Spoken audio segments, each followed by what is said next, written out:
Hello everyone, welcome to my channel. I am Neha Narang. तो आइए आज की क्लास स्टार्ट करते हैं। आज की क्लास में हम पढ़ेंगे ताल के 10 प्राण के बारे में।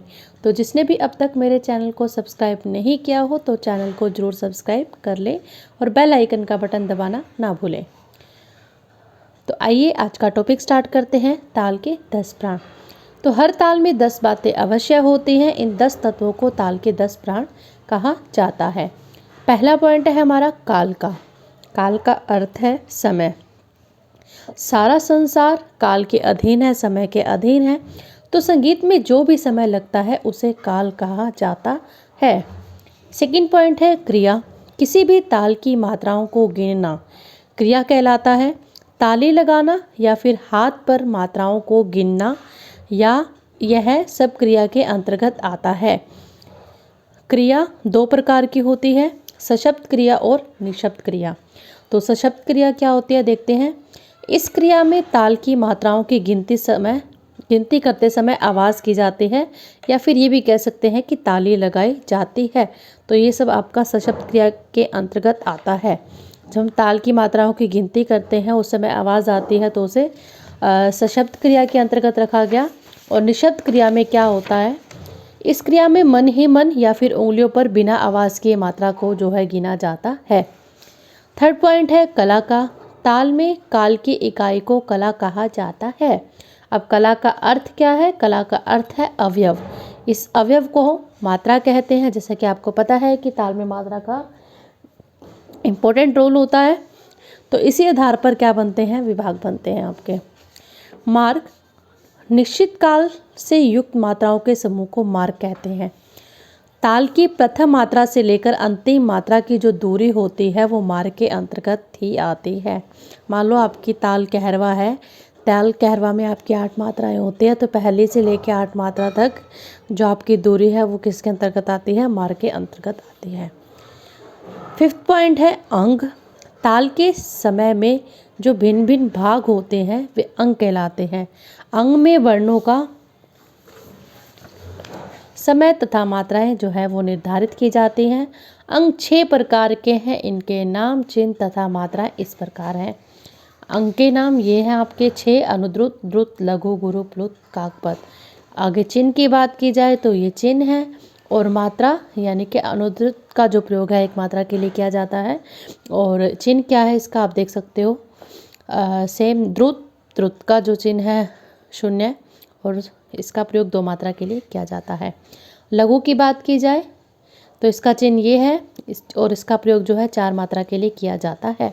गुरु की बात की जाए तो इसका जो चिन्ह है वो आप देख रहे हैं और इसका प्रयोग 8 मात्रा के लिए किया जाता है। प्लुत का प्रयोग चिन्ह ये है और 12 मात्राओं के लिए इसका प्रयोग किया जाता है। काकपद का जो चिन्ह है प्लस का साइन देख रहे हो जैसा कि आप, और 16 मात्राओं के लिए इसका प्रयोग किया जाता है। 6 पॉइंट है यति। लय के चाल क्रम को यति कहा जाता है। लय की प्रयोग विधि को यति कहा जाता है और यति के 5 प्रकार जो है वो माने गए हैं। पहला है समा। आरंभ, मध्य तथा अंत में समान लय से प्रयुक्त होना समायति है। जब आरंभ यानी कि शुरू में, मध्य यानी कि बीच में, अंत यानी कि लास्ट में जो लय है वो समान ही रहेगी तो उसको क्या कहते हैं, समान लय ही प्रयुक्त होगी तो उसे हम कहते हैं समायति। स्त्रोतोगता, आदि में विलंबित। आदि का मतलब है शुरू में विलंबित, यानी कि शुरू में जो लय होगी वो विलंबित होगी, मध्य में मध्य लय होगी और अंत में यानी कि लास्ट में आपकी द्रुत लय हो तो उसे हम स्त्रोतोगता यति कहा जाता है। थर्ड पॉइंट है मृदंगा का, जिसके आरंभ यानी कि शुरू में तथा अंत में द्रुत लय का प्रयोग होगा और बीच की बात की जाए तो इसमें मध्य लय का प्रयोग किया जाएगा, वह आपका मृदंगा यति कहलाता है। फोर्थ पॉइंट की बात की जाए तो पिपीलिका। तो जब आदि का मतलब शुरू, आरंभ तथा अंत में विलंबित लय हो, जब शुरू की और अंत की जो लय होती है वो विलंबित हो तथा बीच में द्रुत लय हो तो वह आपका पिपीलिका यति होगी। फिफ्थ पॉइंट है गोपूछा। जो यति पहले द्रुत हो फिर मध्य तथा अंत में विलंबित हो वो आपकी गोपूछा यति है। स्टार्टिंग में आपकी इसमें द्रुत लय होगी, फिर मध्य लय होगी और फिर विलंबित लय होगी। ठीक है। 7वां पॉइंट है प्रस्तार। ताल के आवर्तन को बजाने के पश्चात उस ताल के बोलों को विभिन्न रूपों में विकसित करने को प्रस्तार कहते हैं। इसके अंतर्गत आपकी परन आती है, कायदा, पलटा, रेला आदि ये सब आते हैं। 8वां पॉइंट है ग्रह का। ताल की जिस मात्रा से गीत या गत आरंभ हो तो उसे हम क्या कहते हैं? ग्रह। तो ग्रह के जो है 4 प्रकार माने गए हैं। फर्स्ट पॉइंट है समग्रह। जब गीत तथा ताल एक ही स्थान से आरंभ हो तो उसे हम समग्रह कहते हैं। जब आपका कोई भी गाना है वो और उसकी ताल जब एक ही साथ स्टार्ट होगी तो वो आपकी समग्रह कहलाएगी। विषमग्रह में क्या होता है? जब सम निकलने के बाद गाना शुरू किया जाता है तो उसे विषमग्रह कहा जाता है।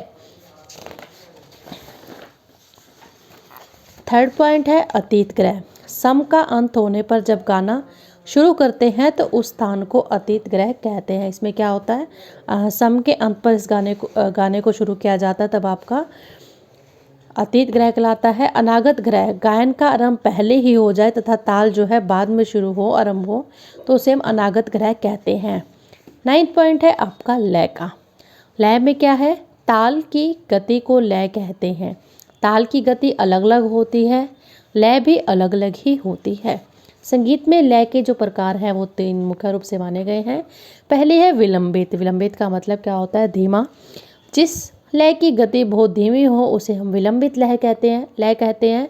इसकी प्रकृति मुख्यतः गंभीर रहती है।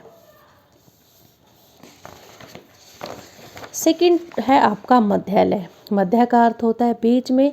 इसमें लय की जो गति है वो सामान्य होती है, ना तो बहुत अधिक तेज होगी और न ही बहुत धीमी होगी। या फिर हम ये भी कह सकते हैं विलंबित लय से जो दुगनी तेज गति से गाई बजाई जाती है वो आपकी मध्य लय होती है, ठीक है।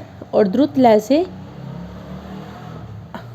दुगनी धीमी बजाई जाएगी। अब बात आती है द्रुत लय की। इसकी प्रकृति चंचल होती है, यह लय तेज होती है। ऐसा भी कह सकते हैं मध्य लय से जो दुगनी तेज गति में बजाई जाती है वो लय आपकी द्रुत लय कहलाती है। और विलंबित लय से आपकी तिगुनी गति से इसको बजाया जाता है द्रुत लय को, ठीक है। तो आपकी लय 3 प्रकार की है, विलंबित, मध्य और द्रुत। 10th पॉइंट है आपका जाति का। बोलों की रचना जितने जितने अक्षरों से हुई है उसी के अनुसार आपकी 5 जातियां कायम हुई हैं। फर्स्ट है आपका तिस्र। इसमें क्या होता है? 3 मात्राएं लघु की हो जाती हैं। चतुस्र में नाम से क्लियर है 4 मात्राएं लघु की होंगी। खंड में 5 मात्राएं लघु की हो जाती हैं। 4th पॉइंट है मिश्र। 7 मात्राएं लघु की हो जाती हैं। संकीर्ण 9 मात्राएं लघु की हो जाती हैं। तो हमने पढ़ा ताल के 10 प्राण के बारे में। तो मेरा वीडियो कैसा लगा कमेंट करके ज़रूर बताएं। अगेन जिसने मेरे चैनल को अब तक सब्सक्राइब नहीं किया हो तो चैनल को ज़रूर सब्सक्राइब कर लें और बेल आइकन का बटन दबाना ना भूलें। Thank you.